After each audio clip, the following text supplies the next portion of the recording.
On va faire encore une vidéo, toujours concernant les phénomènes aléatoires. Et cette fois-ci, bon, ayant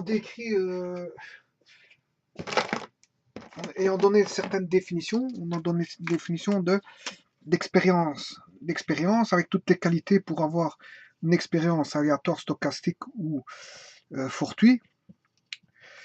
Voilà, on a expliqué ce que c'était que, bon, au niveau des résultats qu'on pouvait obtenir, c'est-à-dire, euh, comment est-ce qu'on appelait ça, les preuves qui étaient le résultat qu'on pouvait avoir dans un ensemble donné. Hein, un ensemble donné, on pouvait avoir, par exemple, pour un jet de dés, on pouvait avoir soit le 1, soit le 2, soit le 3, voilà.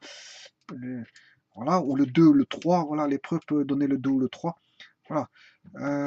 Et il y avait toutes des règles derrière tout ça.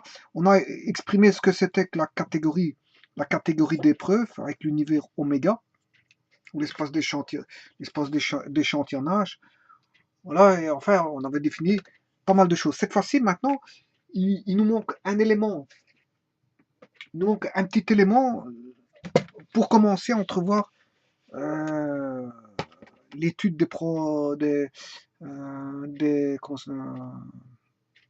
la probabilité. Voilà, des probabilités. Il nous manque encore quelques petits éléments, mais notamment un que je vais définir ici, c'est l'événement. Voilà, l'événement. Alors, si je prends une expérience aléatoire que j'appelle bien sûr, vous l'aurez deviné H, et son univers que j'appelle E, qui lui est associé, ben, on dit qu'un événement A est lié à cette expérience aléatoire. Si quel que soit le résultat de l'expérience H, on peut dire que cet événement, qu'il est réalisé ou pas. Bon, par exemple, si je prends un exemple, hein, soit H, ce qui est plus facile, c'est le lancer de dés une fois. Voilà, ça c'est H, soit l'univers que je vais appeler oméga, enfin on pouvait l'appeler CE ou encore oméga, mais moi j'avais dit que j'allais l'exprimer avec oméga. Oméga c'est 1, l'épreuve peut donner 1, 2, 3, 4, 5 ou 6, et la catégorie d'épreuve, ben, c'est l'ensemble généralisé de tous les résultats qu'on peut avoir, c'est-à-dire 1, 2, 3, 4, 5, 6. Bon, le cardinal oméga nous donnait 6, c'est le nombre de cas possibles, on a 6 cas possibles dans le lancer d'un dé, et cette fois-ci je vais définir un événement, et là l'événement c'est à l'aide d'une lettre majuscule que je vais appeler par exemple A. A, qui est par exemple, ouais, comme je vais en décrire plusieurs, hein, je vais dire c'est H1, et là je vais dire c'est A1. Alors, donc ici c'est oméga 1. Alors, et cardinal d'oméga 1, voilà. Et oméga 1, par exemple, c'est, si je le décris, obtenir un point pair. A1, c'est obtenir un point pair.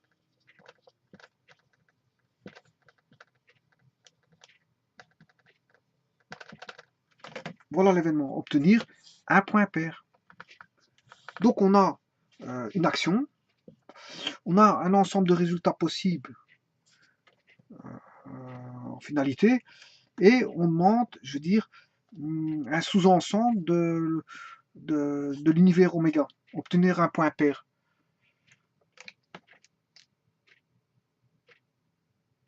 Alors, l'événement s'est réalisé si le résultat sera quoi?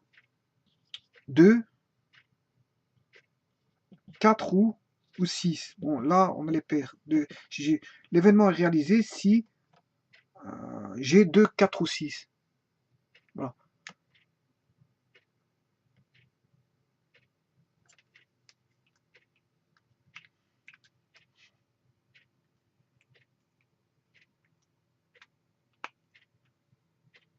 Alors, je vais identifier l'événement A au sous-ensemble E, et A1 sera égal à 2, 4 ou 6. Donc, on voit bien qu'un événement est un sous-ensemble de l'ensemble de l'univers.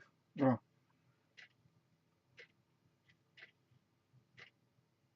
Donc, on pourra dire que tout ensemble des preuves d'un phénomène fortuit est appelé événement de ce phénomène. Voilà. Il s'agit donc d'un sous-ensemble d'oméga 1 ici, parce que je l'ai appelé oméga 1.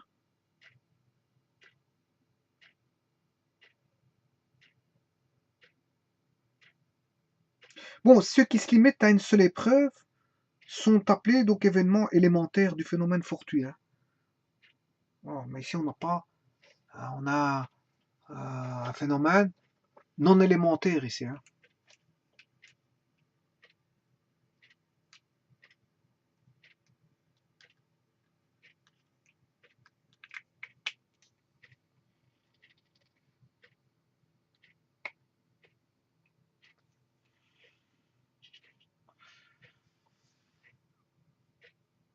Et alors, pourquoi non élémentaire? Parce que on voit bien qu'il n'est pas vérifiable directement. Bon, 2, 4, 6, bon, qu'est-ce qu'il va donner si j'avais qu'un seul élément, 2, ben, on sait bien que j'ai un résultat élémentaire, il sera vérifiable directement.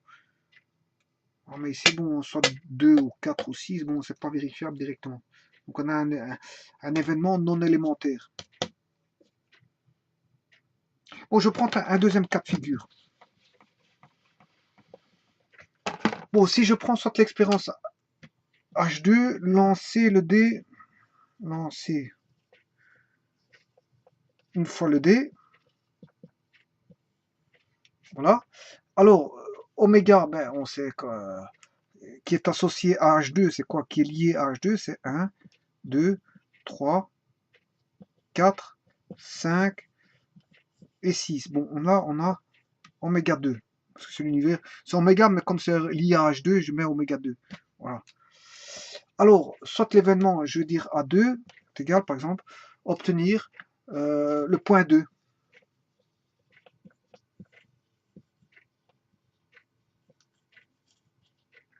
Voilà. Et là, on a un événement A2, ce sera quoi? Ben, c'est un sous-ensemble de oméga 2. Hein. Et là, c'est un événement élémentaire. Car là, il est vérifiable, je veux dire directement.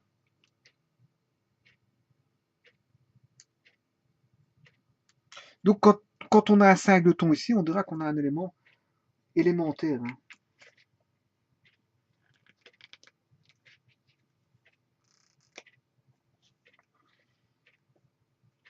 Bon, on peut avoir, on remarque, je peux dire que l'ensemble vide, c'est aussi un événement.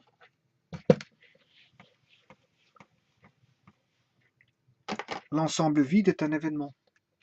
L'ensemble complet oméga est aussi un événement. Ce qui me permet de dire que l'événement certain, l'événement oméga est l'événement certain, c'est l'événement qui est toujours réalisé, quel que soit le résultat de l'expérience. Et l'événement ensemble vide, c'est l'événement impossible en fait. Et c'est l'événement qui n'est réalisé par aucun résultat de l'expérience.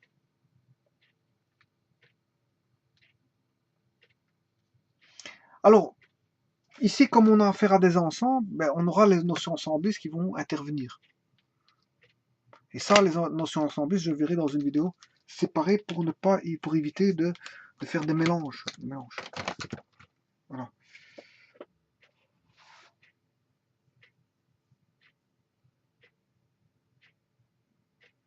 Donc, quand l'événement oméga se produit toujours, c'est un événement, on va dire, un événement certain, hein, quand oméga se réalise toujours. Par contre, euh, quand on a l'événement impossible, eh c'est l'événement ensemble vide, ne se produira jamais.